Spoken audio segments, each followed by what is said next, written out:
All right. We are live. I made it on. I am just going to share this really quick.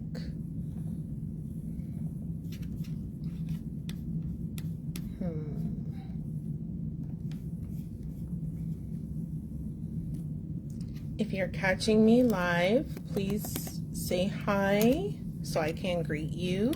It's been a while since I've been live on the business page. I normally go live in the group. Also, if you're watching this on the replay, just hashtag replay and let me know that you saw this at a later time. Today, I'm going to be talking about recovering from infidelity and how to restore your self-worth. I just need to share this into my group really quick. Forgive me.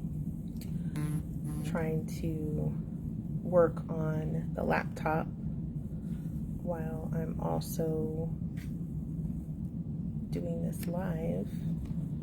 Okay, I'm about to share it now. So as y'all join, just say hello. Let me know who's watching, where you're watching from. That would be great.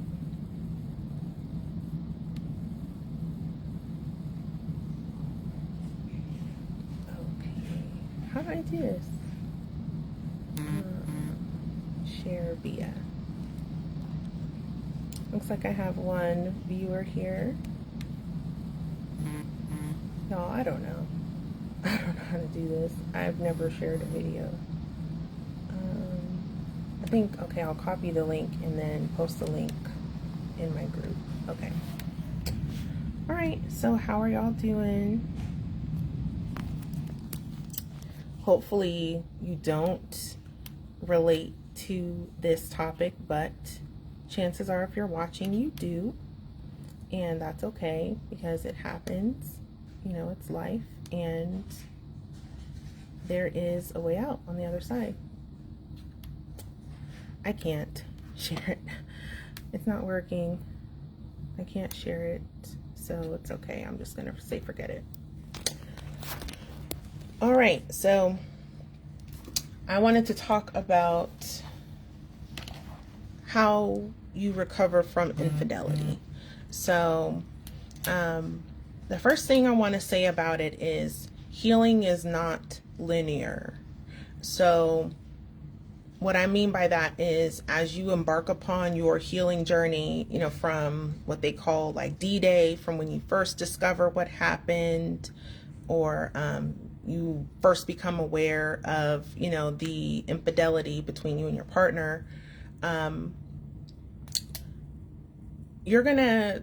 it's not gonna be a straight line, you know, where you found out today and in 6 months you're completely over it and healed. Like it doesn't work like that. You definitely have moments where you're making forward progress, and then other moments where you might be regressing. You might have moments where you realize, you know, you're triggered, or you have a flashback, you have a memory, or you just feel sad today. So I want to encourage whoever's watching this that may be trying to recover from infidelity, whether it's recent or whether it's been a while, to be compassionate with yourself, because this is a deep betrayal and it's a really significant event. It's not something you just easily get over, you know, and don't beat yourself up about it.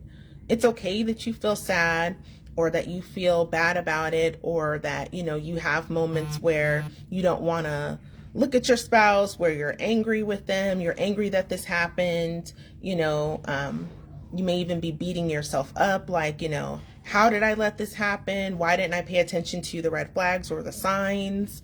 If there were signs, you know, there's just a lot of thoughts that can go through your head. So be compassionate with yourself. It's 100% completely okay for you to go through these emotions. The point is that you don't stay there, that you set the intention that you do want to move through the space that you're in to a place that feels better, that you don't want to stay feeling, low, feeling bad about yourself, hating your relationship, hating your life, feeling depressed, and letting that impact the rest of your life. You have to make the decision that that's not what you want. And if so, then you just fully commit to your healing journey. You say to yourself that I'm going to move through this. It doesn't feel good now. I may not know every step of the way what's going to happen or even what to do, but I don't want to feel like this. You have to decide you don't want to wallow in the negativity or the place that feels bad to you, because it's not going to change if you don't change it. They say time heals all wounds, but I found that there are some women who are still hurting very deeply over something that happened years and years ago that someone else who went through a similar experience at the same time has worked through. So it is possible to work through it, but as women, we're nurturers, and sometimes we can nurture the wrong thing. You don't want to nurture your pain. You don't want to nurture staying in a place where you feel sorry for yourself, or where you are continually pointing the finger at and blaming your partner. If you decide you want to try to save the relationship and you're going to stay with your spouse or, whomever it is that you're with, and you all want to recover from the affair, from the infidelity, you have to commit to that journey and you have to take steps in that direction. Staying stagnant is not an option. Staying in a place where you choose to wallow in the pain and you re-inflict the pain on yourself by going out of your way to think about it, or asking a lot of questions about it, or not taking better control of your thoughts and actions, you really have to take dominion over that. You really have to say, you know what, my brain may want to go there, but I'm not going to allow myself to go there because it's not going to result in anything positive. It's not going to be helpful to me. It's not going to be helpful to our relationship. I'm going to feel bad, and that's not what I want. But sometimes we do that to ourselves. Sometimes we will take ourselves there because we are used to feeling bad. Here's a great example. If you've ever been upset about something and then went to sleep, when you go to sleep, you're in another dimension, basically. Your brain is in sleep mode. So you're dreaming, your body is relaxed, you're not thinking about your problem. When you wake up, sometimes, and you let me know in the comments if you've done this, sometimes the first thing we'll do is search for the thought like, I was supposed to be mad about something. Before I went to bed, I was upset and bothered about something. What was it? So you don't wake up feeling that way. A lot of times you have to search for it, and your brain scans, and then you're like, oh, I remember I was mad about blah, blah, blah. I remember I was upset about blah, blah, blah. And then you take yourself there emotionally.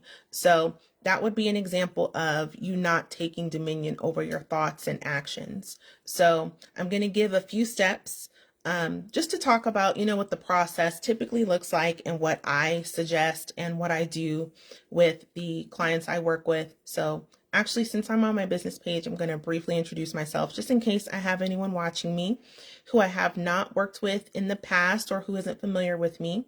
So hi, I am ashleyjenae. I am a life and dating and relationship coach for women. What I basically do is I work with women who are smart, dynamic, like super women, the type of woman that is everything to everybody.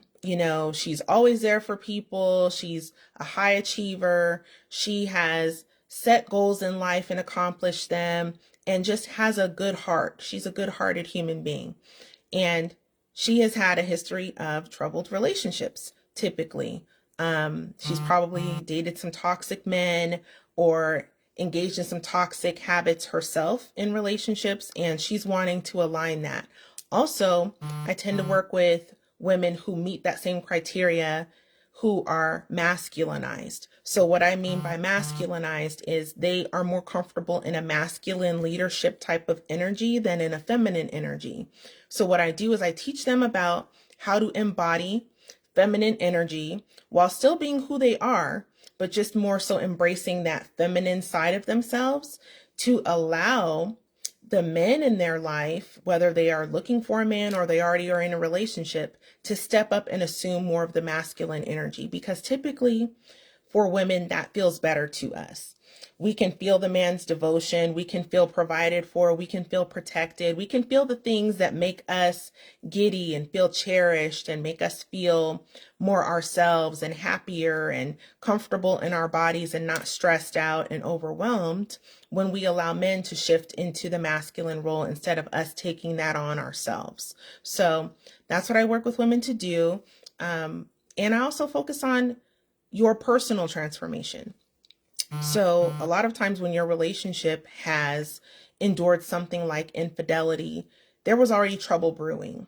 And something I was talking about to another person in a group that I'm in centered around infidelity, she was saying basically in the post how her self-esteem was really low, how she felt negatively about herself, how she felt like her man was so much more attractive than her, and how he was dealing with somebody younger and how she felt so discarded. And he actually told her that he felt like she let herself go. And what I want to say about that is I totally could relate to her and held her and let her know that her husband deciding to have an affair was not her fault, because that does have to be owned by the person who did it. People are in relationships that are rocky or uncomfortable or unpleasant, just flat out not good every day, and they don't make the decision to cheat. So it is still a personal decision for you to step out, to betray your spouse, to lie, to defile yourself and your marriage bed, if you're married, by being involved with another person. So whoever does that has to own it. There is no good enough excuse to cheat. If it's bad enough to cheat, it's bad enough to leave. But a lot of times people aren't leaving because, they kind of want to have their cake and eat it too, or they want, the best of both worlds. And that's selfish, and it lacks compassion. It lacks empathy. It shows that there's a lot of poor decision making there. And just that person is not being a good partner or a good spouse. So you do not own that. You don't have anything to do with their decision-making process, but you do have to own your part of the relationship and why things are not cohesive, why they are not harmonious. You need to kind of look at that. And a lot of times that starts with what's going on within. So in regards to the inner work and the inner transformation, and the woman that I was talking to in the group earlier, she was talking about, herself and her physical appearance, and that her husband had said she had let herself go. And, I said a lot of times that is the truth. Women, we are typically the person who's taking care of everybody. And a lot of us put ourselves last on that list. So if you're a wife, if you're a mom, if you're an employee, those are all roles that we are devoted to, that we put our time and effort and attention on, and taking care of ourselves often comes last. So you'll see a lot of women who don't have a high personal standard for themselves and their own self-care. They will, over time, start to take less and less good care of themselves. They are not on top of their health.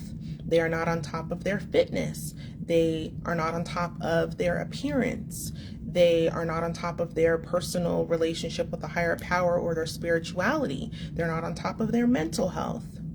They are not on top of hobbies and friendships and things that fulfill them personally outside of those other roles that they have. And that will eventually erode at you as a person, and you will no longer be the woman that the man met and chose. You will become a shell of yourself because you're not being nurtured. It's like you're a plant or a flower and you're not being watered. You still need water. You still need sun. You still need that same attention that you were giving yourself before you met the guy. But we let our plate get full with all of the other things that we have to do, and we end up neglecting ourselves. So in her talking about how she feels about herself, you know, something I pointed out is you have to make it a priority.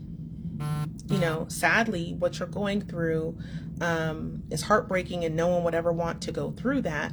But it is a great opportunity for you to pause and reflect on yourself, your life, your relationship with your man, and what needs to change. What do you want to be different, and make those adjustments. So her man telling her that she had let herself go and that he wasn't happy with her appearance. A lot of women will hear that, and our knee-jerk reaction is, that's so horrible. How could he say that? You know, he's a jerk. And yes, it's very hurtful what he said, and it's definitely not pleasant, and probably not good timing either, because he just stepped out and cheated, and that is not the reason why. That's not a good reason. That's not a justification. But his concern about her appearance is valid because they are married. And if you want someone to stay with you and stay attracted to you and only you, I mean, they're going to be attracted to other people. Just, you know, that's just a reality. Not act on that attraction and stay monogamous with you, stay committed, stay into you, stay attracted to you, continue to pursue you romantically. You do have to do something to keep that fire alive. You do have to nurture that connection. And part of that is how you take care of yourself. So as women, our appearance does matter. As women, our beauty is very inspirational to men. Like when we go out in the world, men love to see a beautiful woman. It just brings a smile to their face. And actually women love it too. We love to look at models or, you know, women who are beautiful in magazines and things like that. Like beautiful women are just a work of art. And you don't have to be a supermodel to be a beautiful woman. You just need to be a woman who is well taken care of. And you as an adult are responsible for taking care of yourself. You are responsible for making sure that you are nurtured from the inside out. And then your husband or your man in your life, he comes and he adds to that, or he makes it even easier for you to do those things. And he provides the external structure and safety that you need so that you can continue to nurture yourself and make sure that you are being watered and well loved and well taken care of by making yourself a priority. So it actually ends up being counterproductive when we get in relationships and we make our whole life about the relationship and we let ourselves go. It actually works against us in the relationship. I'm going to pause really quick because I do want to try to share this. I feel like this would be really good for the ladies in my group to hear, but I don't know how to share from my page. So forgive me for pausing for just a brief second. I'm going to try and share this live one more time, and then I will be back to talking. Oh, share to a group. I found it. Yay. All right. Sharing to the ladies lounge. And then I'm also going to share it to another group. So if you're not part of my free group called the Ladies Lounge, please go ahead and send me a DM and request to join, and I'd be happy to have you. I also have a group that is centered around recovering from infidelity called Recovery After Betrayal. And you can check that out as well. If you'd like to join that group, just send me a message and I can get you the link. They're both private, and they're both for women only. And like I said, I'd love to have you. Okay, cool. I'm so glad I was able to share. Okay, all right, so back to my chatting. So let me not go too far off on a tangent. Let me talk a little bit more about recovering from infidelity. So I've already touched on that. Your healing is not linear. So you just have to set the intention that you're going to heal and keep moving in that direction. But don't be hard on yourself. If you have setbacks, if you have moments where it feels fresh, or you find yourself feeling sad or angry, sit back and observe those emotions. Realize that they're coming up, that they're normal. Set the intention that you still want to continue moving forward, that you're not going to get comfortable staying there, that you're not going to wallow in it, that you're not going to nurture it in the sense that you want it to stick around and you want to go down that rabbit hole of thinking about all the things that hurt you or make you sad, or reliving what happened and re-traumatizing yourself. That's not necessary. If it's in the past, leave it in the past. Focus on the present and the future. Hold yourself, give yourself that love because you've been through a lot, and say, you know what, let's move to a better feeling place. Make that decision and do that, do it for yourself. The next thing that I recommend is therapy and counseling. So I want to make the distinction that coaching is not a replacement for therapy and counseling. So your therapists and your counselors, they've actually gone and pursued graduate degrees or higher in mental health. So you're either talking about a licensed clinical social worker or a psychologist or a marriage and family therapist, typically, if they are working in that capacity as a clinician. And they didn't go through all that training for nothing. There's a lot of classes, there's a lot of internship hours, and learning about things that a coach is not necessarily qualified to help you with unless they are a therapist. So I primarily encourage going to therapy and counseling so that you can address your issues from the past. So we all have issues from the past that are impacting us. So stuff from our childhood. Even the affair could be considered something from the past because if it happened 6 months ago, if it happened a year ago, or even a month ago, it's in the past. So you're processing how you feel about that, what it meant to you, what it connects to from something earlier in your life. So is this, a pattern? Do you have a history of abandonment? Do you have a history of bad relationships with your caregivers growing up? Like, your parents were not there for you, or they treated you poorly, or they were abusive, or, you didn't feel loved or well taken care of by them. How did you get here? So therapy is basically going to unpack your past and figure out how you got here. Coaching, I like coaching for mapping out the future. So coaching is about, this is a goal I have, this is something I want to achieve, and I want to achieve it fast. So I'm going to hire somebody who's going to help take me from point A to point B, or whatever point it is you're trying to get to quickly. I don't want to have to figure it out on my own. I don't want to struggle and DIY and read a million books and watch a million YouTube shows and buy a bunch of video programs or whatever. I want to work with someone one-on-one or in a group who can lay out the blueprint, who knows how to get where I'm trying to go and can help me get there quickly without enduring as many hard knocks and making as many mistakes as I would if I was on my own. So I think both work really well together, especially in the sense where you're trying to recover from the trauma of your infidelity that you've experienced, but also you're trying to rebuild your self-esteem and rebuild either your relationship with your spouse, or prepare yourself to move on from that relationship and create a new relationship with someone else. So therapy, I highly recommend.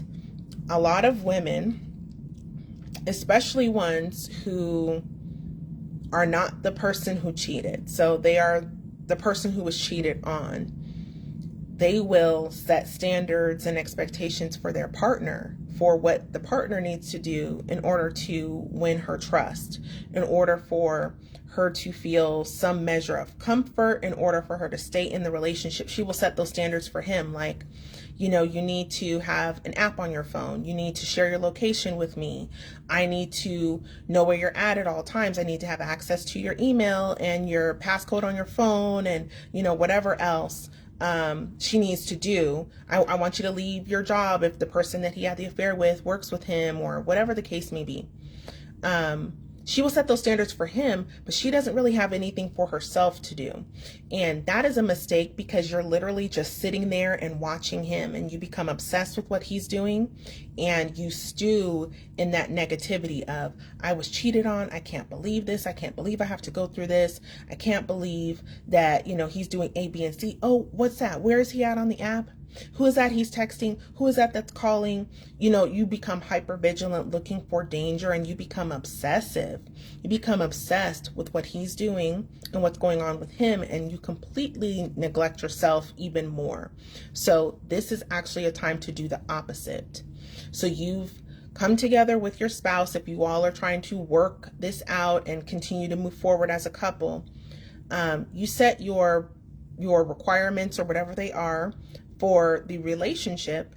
He needs to be doing his individual work to unpack why it happened, what he was thinking and why, to reaffirm his commitment to your marriage or your relationship and you guys moving forward, and to address whatever's going on in him that allowed him to get to a place of making such a poor decision that was so destructive to his life, to his relationship that he says he values.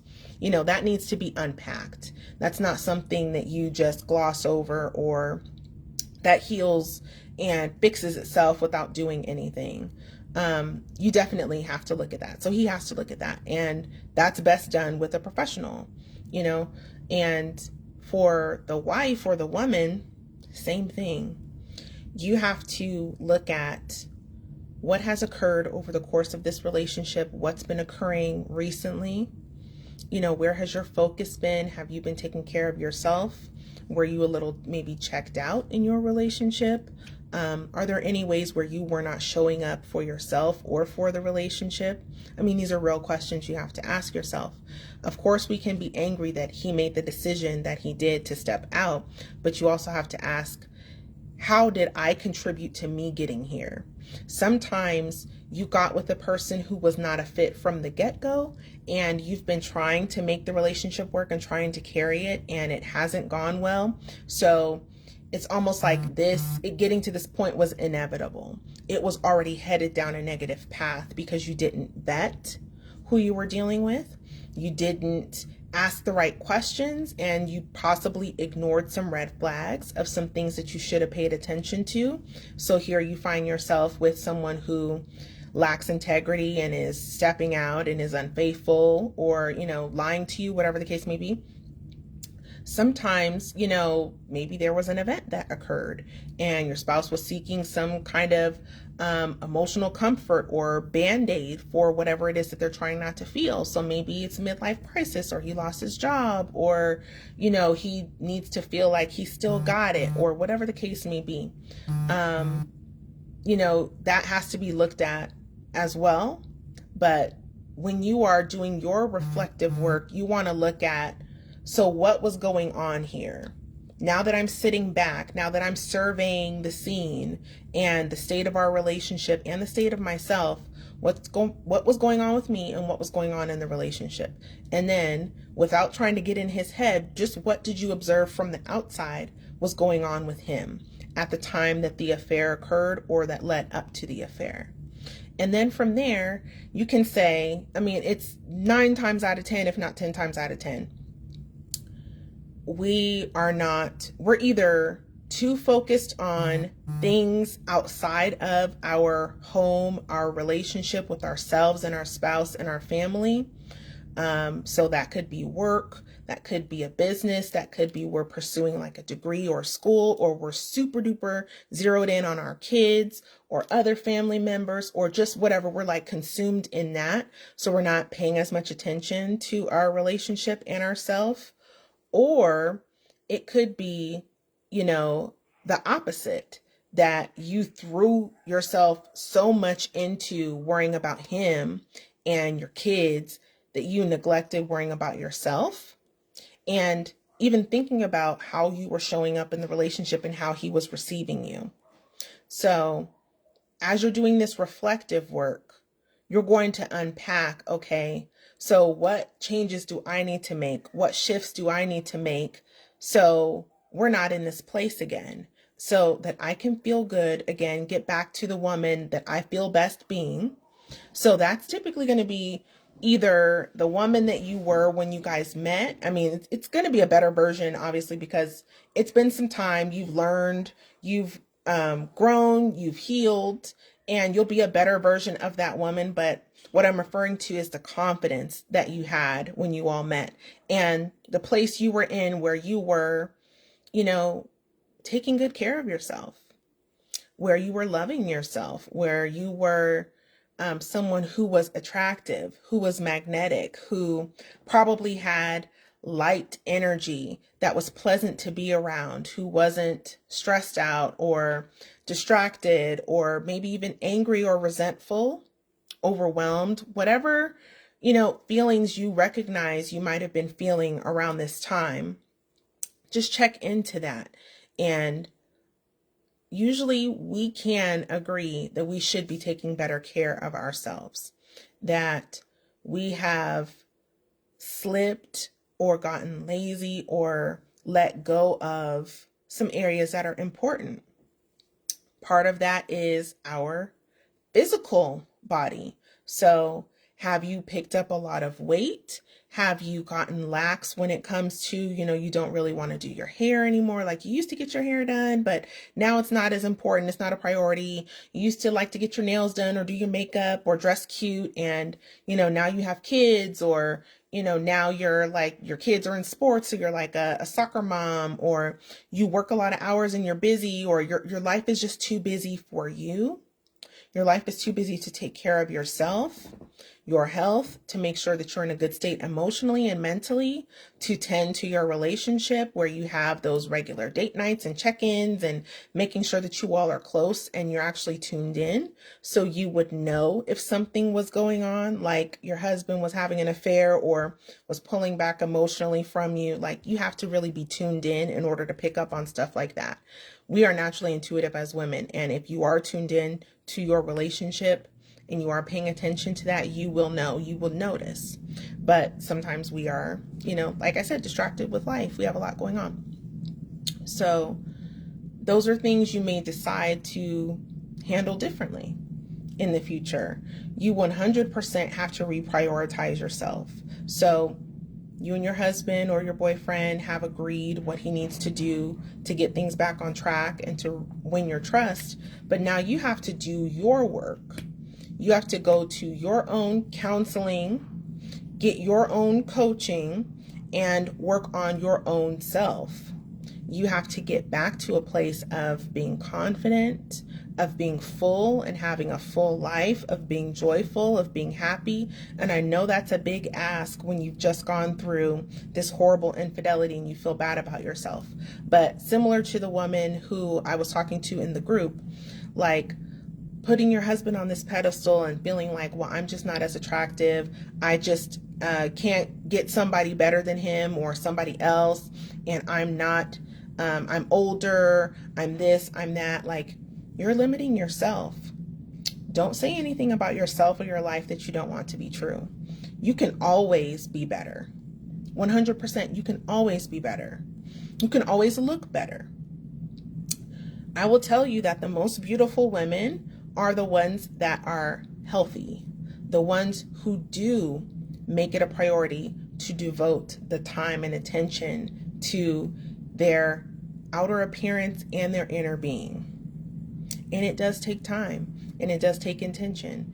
If you don't set the intention, you won't get it done. You won't exercise. You won't eat healthy. You won't pray or meditate. You won't take the time to beautify your face or make sure that your scalp and hair is well done and taken care of, and that your ends are trimmed, and that your nails are healthy, that your skin is healthy. You won't buy these products that are going to improve the health of your skin or supplements that nourish your body. You won't do things that make you happy so that you are joyful and your cup is full, so that when you are around your husband and kids, you're giving from your overflow and not from the reserve of happiness that you need for your own self.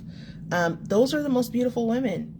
It's not the Cindy Crawfords and the Kim Kardashians and the Beyoncés.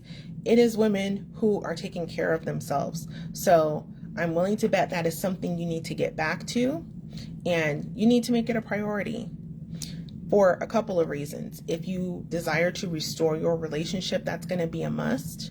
Otherwise, those issues are probably going to come back up, especially if that's something your husband shared was an issue, or if you know you just haven't been the same. If you know that you've kind of made excuses for you not showing up and being your best self in the relationship, that it's gonna come back up.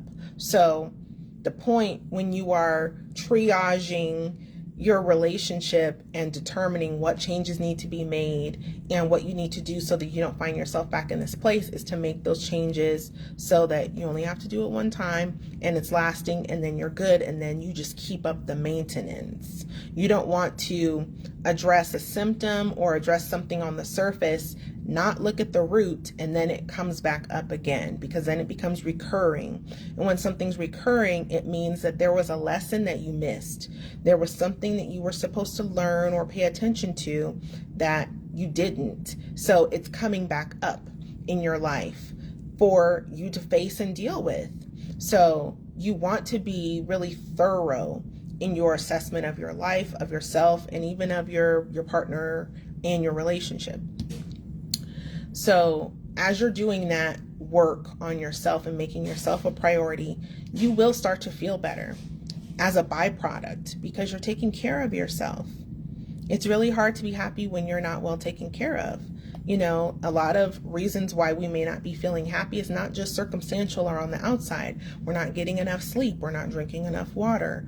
Our body is not operating in an optimal state because we're not eating well. We're not exercising. We're lacking nutrients. We're not getting enough sun. We are not having enough social interactions that bring joy. Sometimes it is hormonal. Sometimes it's due to medication that we're taking that is depleting us or negatively impacting us and throwing us off balance. There's a lot of things that could be going on. Also, you know, relationship with a higher power. Definitely being part of something bigger than yourself and instilling that hope and faith and something to strive for, and that morality and, you know, that love and that light. That adds to you. That makes you a more radiant and happy person, working on your purpose, whatever it is that brings you joy, whatever you're here to do, whatever mission you have in this life or message you have to share, or, you know, just thing that brings you joy. And these are all things we have to constantly stay aware of and work on. And if you neglect to do that, you will see it negatively impact your relationships and your personal happiness. And keep in mind, your relationship cannot make up for you not doing your personal work. Your spouse cannot make you happy. Your spouse can add to your happiness, but you have to make your own self happy and maintain that. And you all work together to meet each other's needs that partners can meet and create a beautiful life together, but they cannot get inside your head and fix you. They cannot deal with the stuff that you refuse to deal with, that's in your life, that's there from childhood or maybe even generational, that's passed down from your ancestors or your family, or something that you're experiencing as you're alone out in the world.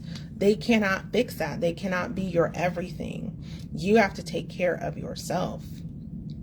And this is a perfect time to do that, because your relationship is in the rebuilding stage. You're kind of knocking down what was and rebuilding on a stronger foundation, and you're starting with a solid foundation. You're laying that cement. You're making sure that whatever crack existed, whatever issue allowed you all to get to this point where infidelity occurred, that you address that. And then also sometimes it's being honest with yourself, asking yourself, are there any underlying issues that we may not be able to work through, or that my spouse has to be fully committed to working through in order for us to make it. So that would be like addiction issues. You know, if there's a sex addiction, if there's a substance use issue, if there's crime going on, you know, and that's driving a wedge between you all. If there's unaddressed trauma, if your spouse has unaddressed trauma, you can't fix that. You know, you can love him through it. A lot of us are smart and we psychoanalyze and we try to help him and mother him and, you know, push him to get help. But that has to be internally driven in order for it to be effective. So you have to ask yourself, is your spouse willing to do his work? Is he willing to do his part to become a better person as you become a better person so that you all together can have a better relationship? You also have to ask yourself, does your spouse want monogamy? Sometimes people are in marriages because they wanted to be with you, but they don't necessarily want to be monogamous. They have always had a desire to be able to sleep with other people or explore their attractions to others, but they may not be honest about that because either they know you wouldn't accept it and they didn't want to lose you, or they don't want to say it because they fear being judged, because it's not the norm in our westernized society for people to practice like polygamy or polyamory or even just openly admit that they are non-monogamous. I think it's becoming a little bit more, I don't even want to say common. We're hearing about it more, but, you know, we have typically been, you know, about marriage and family, the traditional nuclear family, a husband, wife, and kids. So, you know, and then people, you know, that did their sneaking around in their dirt, they did it in the shadows. They were not out with it. You know, they had secret affairs and secret families and, you know, all of that. But there are some men that do not want to be monogamous. So you need to find out. And, you know, these are hard questions that you'll have to ask, but you need to know, because you could be doing all of this repair work on a relationship, and your husband or your partner does not want to be monogamous, and it's not likely to be successful because he's not fully committed to monogamy. It's one thing if he had a slip up or he had a moment or he was emotionally drawn in because, like I said, there was something else going on within him that he was trying to soothe by stepping out and having this affair, or maybe even he's, you know, seeking validation from women, seeking to feel attractive, seeking to feel wanted, you know, seeking spice. There may be something that he wants to do physically that you're not able or willing to do. And, you know, whatever it is that caused him to want to, you know, pursue somebody outside of you all's relationship and marriage. You want to look at the reasons behind that and see, does he agree with monogamy, and does he want monogamy with you? You know, and this would be, hey, if we're both showing up and we're both doing our work on ourselves and our work on the relationship, do you want this? Is this what you want? Do you want to be here? Is it worth it to you? Are you fully committed to it? And you need his buy-in. If you don't have his buy-in, I mean, you can do what you can on your own, because sometimes, you know, especially right after the affair, sometimes your spouse, the person who stepped out, they may be kind of bold. They may be, you know, dismissive of you. They may be trying to deflect and put the guilt of what they've done on you. They may be saying hurtful things, or saying that they're going to leave, or talking about their affair partner, or comparing you guys. You know, letting that die down, you want to get to the root and find out, okay, so are we repairing or not? Are you truly leaving? Are you truly done or not? And then also ask yourself, because it's not completely up to him. If he wants to stay or go, do you want to stay? Do you want to work on the relationship? And that's a question you can answer for yourself after you've really done that thorough assessment of where you are, where he is, who he has shown you that he is since you've been with him. And don't, you know, sugarcoat that. Don't make it all ponies and rosy colored glasses and unicorns, because he may have shown you who he was, but you refuse to see it. He may have shown you that he's not a man of integrity or strong character, or that he wants to be monogamous, or that he's capable of having a healthy relationship. And, you know, if you choose to proceed with him, you proceed with caution and full disclosure, knowing who you're dealing with, you know, versus having this expectation for him to be someone that he's not. Sometimes women will go by who a man showed her he was in the very first couple of months. But if you've been with him 10 years and you still trying to get back to who he was the first 2 months, you're not really paying attention to who he showed you he is. Anybody can be anyway for a little while. Anybody can act a certain way or put on a show or pretend that they have, certain attributes or qualities for a couple of months or, for a short amount of time. But who has he shown you he is a majority of the time? And who do you see that he is in other areas of his life? Because that would be a conflict if he was this great guy with you, but he's horrible to everybody else. He's horrible to his coworkers, his friends, his family, previous relationships. That's a conflict, because how are you two different people? If you're a good man, you're a good man, period. If you are someone of integrity and high moral character, that is who you are. You're not going to tap in and out of that depending upon the relationship. So pay attention to that too. And these are all things you need to ask yourself as you determine, are we going to work on this and is it going to be successful? Or is this, do I need to be preparing myself to walk away? And the great thing about you doing your inner work and your outer work is you're positioned to do either. Whether you end up staying with him or not, the bottom line is on the other side of that, whatever decision you make, you're going to want to be in your optimal state. You're going to want to be at your best. And use this time to kind of go in your cocoon and take care of yourself and come out a butterfly, come out better, come out stronger, come out more self-aware and paying attention to what's going on with you, to what's going on with your relationship, and make the best decision that you can for your life. Use this time to your benefit. You can let a year go by and stay in the same place emotionally and be depressed and be sad and be blaming him and ruminate in what happened and see no progress. Or you can say, you know what, I'm sad and I'm hurting and I'm going to acknowledge that and hold myself through it because it's okay that I feel that way and it's normal and it's natural, but also I do not want to stay in this place. This is not where I want to live. This is not the end of my story. This is not how I choose to identify myself or label my life, that it's going to be this way.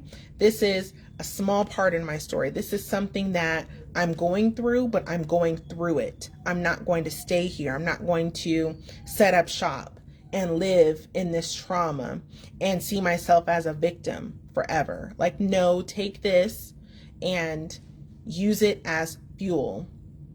The most talented, the most successful, the most strong mentally people, or mentally strong, the most mentally strong people, they are able to take those moments of adversity or those failures or those things that happen to them that are negative and use it as fuel to turn it into something positive or to push them toward making positive changes for their life so that they don't stay in that place. You don't have to stay in that place. You don't. And it starts with a decision. And then from that decision, you start pursuing, well, what is going to get me into a better feeling place? And again, that's where, reading books, where listening to positive podcasts or YouTube videos or whatever kind of media, looking at some of the things I've mentioned earlier, like your diet, your environment, the shows you're watching, the things you're listening to, like music and things like that, who you're talking to, the types of conversations you're engaging in. So what you're consuming through your eyes, your ears, what you're letting in your heart, what you're consuming through your mouth, and also the work you're doing on yourself, your inner work and your outer work. If you shift yourself, your life will shift. It is law. It will happen without a doubt. So you can never fail by investing in yourself, by working on yourself. And this is an opportunity for you to undergo serious transformation where you will restore your self-worth. You will remind yourself that you're worth it because every day you're showing up for you. The same way you want him to show up for you. You're showing up for yourself. You're taking care of yourself. You're giving yourself the best products, the best food. You're giving yourself time. You are making you a priority over the job, over anything else, because you recognize you cannot pour from an empty vessel. And that you're worth it, that you're just as important as your kids, you're just as important as him, as whatever else you're working on. You are just as important and you matter, and you're treating yourself as such. So that is how you restore your self-worth, and also in the process, either restore your marriage or your relationship, that you give it the best chances by you doing this work. You give it the best chances of restoration, and either things will be better, even better than they were before, when things ended up taking a left and going toward that infidelity, or you will realize, you know what, I'm not in alignment with my spouse. You may get so confident you no longer even want the relationship. You no longer even see him in the same light. You may not even be attracted anymore. You may realize you've evolved, or you're in a different place, and that's not something you want any longer, and you're able to let it go with peace and recognize that there's something else out there for you, that there's someone else out there who's a better fit. And either way, you're going to be happy. Either way, it's going to be good for you. So, I think I touched on everything. I wrote some stuff down. Let me just look at my list and make sure I said everything. Yeah, I think I touched on everything. So if anyone has any questions, let me know. I hope this is helpful. I hope that I have encouraged you that you can definitely make it through this. But, I'm not going to say it's super duper easy. It's not. It's not easy, but it's definitely harder to stay stuck. It's harder to stay sad and depressed and defeated than it is to do your work to get to a better feeling place, because there's hope.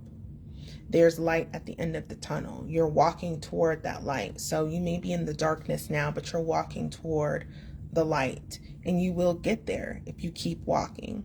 So don't give up on yourself. Know that the only limits you have are the limits that you're placing on yourself. You can be as beautiful as you want to be. You can be as fit as you want to be, as attractive, as desirable, as feminine, as happy as you decide you want to be. And when you decide, pursue it relentlessly. Don't make failure an option. Don't make anything less than what you want an option. Go for it and play full out. Go for it full gusto. You can do it. And the last tip I'll give is adequate support. We are not all born knowing how to do relationships well, knowing how to bounce back from adversity well, knowing how to cope well, knowing how to walk ourselves through these emotional processing of trauma or things that we've been dealing with, knowing how to regulate our body and our nervous system, and how to avoid going into that fight or flight response, or making these decisions that are based on patterns of behavior that we have that are actually destructive. We're not all equipped with how to just do that for ourselves. We usually have to have some guidance from somebody, or have someone lay out a blueprint or steps, or support us, or give us accountability to help us get there. So that's where your coaching, and like I said, also therapy, is going to come in. Don't put it on yourself to have to figure it all out on your own. Why would you do that? It's going to take you so much longer. It's going to be harder on you. Your likelihood of not doing it right and not just getting it done is much higher, because you're kind of doing trial and error versus following a proven method, or following someone who knows what they're doing, who has done it, who can guide you.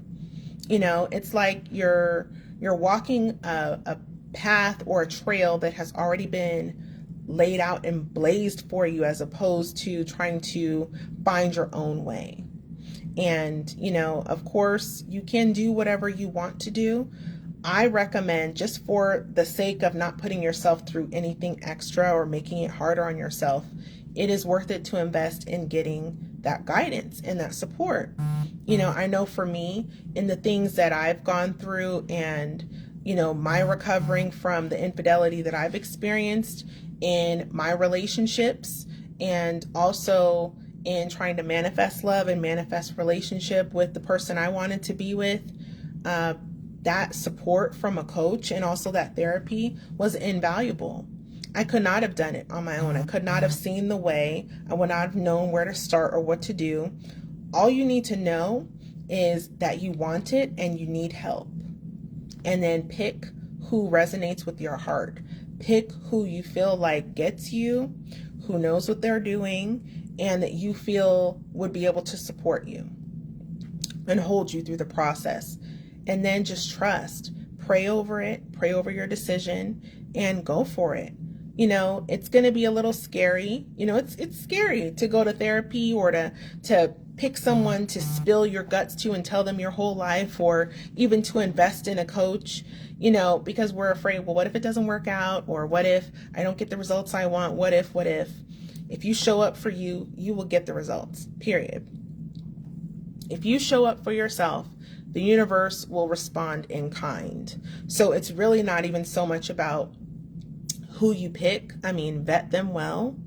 Just like you need to vet your partners, vet them well. Make sure that they're qualified, make sure they know what they're doing, and use your intuition. Go by how it feels. Does it feel good? Are you making the decision based on fear, or are you making it hastily, or are you choosing from your heart? Do you connect to this person? Do you feel like you want to be in their energy? Do they uplift you? Do they make you feel hopeful? Do they seem knowledgeable about what it's going to take? And if so, go for it. Give that gift to yourself. Don't sit there and struggle and stay stuck and feeling bad.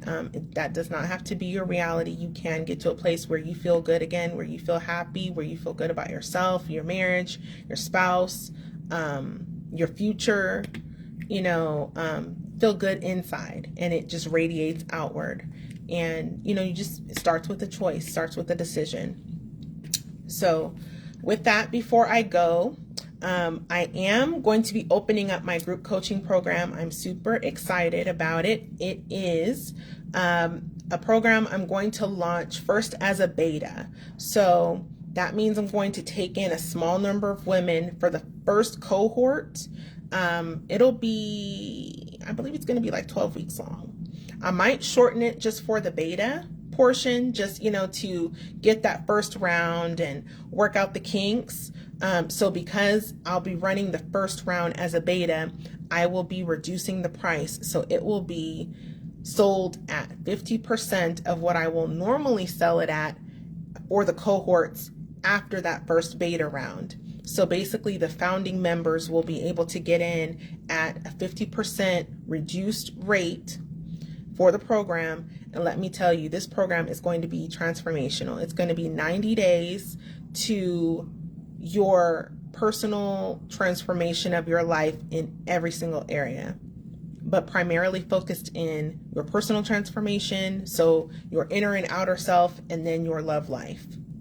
We will be going over manifestation. We will be getting our bodies right. We're talking diet and exercise. I'm talking meal plans. I'm talking workouts from professional trainers. I'm talking hypnotherapy. I'm talking counseling and group training sessions, boxer support. So that is basically where we're able to message each other outside of the Facebook group, but also the private Facebook group we'll have. I'll be in there weekly. I will be able to provide some targeted one-on-one support to the ladies in the group, and then you'll also have that community where you can speak with each other. We'll be working on manifestation techniques and bringing some of the spiritual principles and methods that you can use into how you transform yourself and also your relationship. We'll be learning about ourselves and our attachment styles and how to soothe our nervous system and how to, like I was talking about earlier, break out of making those negative, self-sabotaging and defeating choices in our relationship so that we can have better outcomes. There's so much, I can't even get into all of it, but it's going to be a power-packed 12 weeks going to be super intense, but it's also going to be tailored to the individual and their goals, how fast they want to reach them and how far they have to go from where they are to where they want to be. You're going to come out of the 90 days a completely different woman, and you're going to love it.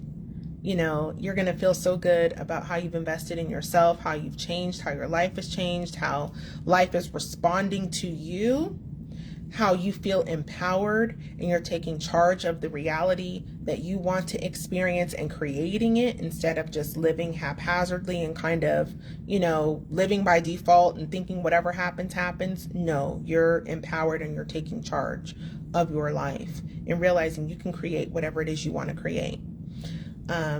So if you are interested and want to know more about the program, please feel free to DM me. I'm going to be posting the graphics and stuff for it, the advertisement pretty soon. I just need to work on a couple more things for it, and then I'll be posting that. And I'll probably do another webinar to talk about it, and then I will open it up for enrollment. And I believe I'm going to limit that first enrollment for the beta at the beta price to 10. So no more than 10 ladies at that price. After that, I will close it. We will go through our first round. I will be doing the program with you. So the diet, the exercise, all of that, like the full commitment, I'll be doing it with you. And we'll be bringing in experts. Like it's going to be so good. Like I just get excited just thinking about it because I know it's going to be transformational. And at the end of that first cohort, then I will open it up and it will be rolling enrollment. So then you can join anytime. There won't be like specified launches. But like I mentioned, the beta is going to be 50% off. After the beta is over, it will be at full price from that moving forward. So if you're interested to know more, please feel free to message me either here on Facebook or send me an email. My email is mindlove by Ashley. That's mindlovebyashley@gmail.com. Or like I said, just send me a direct message here on Facebook or comment on this video and I'll reach out to you and we can chat. I would absolutely love to support you. This would be good for women who are trying to manifest a relationship or who want to attract a quality man into their life, or if you're already in a relationship, or if you're in a situationship, so you're in something complicated and you really want to solidify it, you want to take it to the next level, you want to inspire him to step up and claim you, or you know, if you have a man who's kind of going off the rails and like we were just talking about, you either want to restore the relationship and get it to a good place where you all can continue and be happy together, or you want to be positioned for better. This is going to cover all of that. This is good for basically any woman in that situation. So, or in those situations I just went over.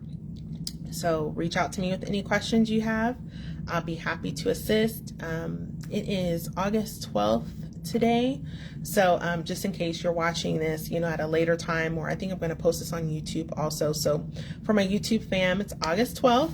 And I will be opening up the beta for my group coaching program very, very soon. So please follow me on social media if you would like to keep up with what's going on or receive more dating tips, advice, feminine energy teachings and things like that, spirituality teachings.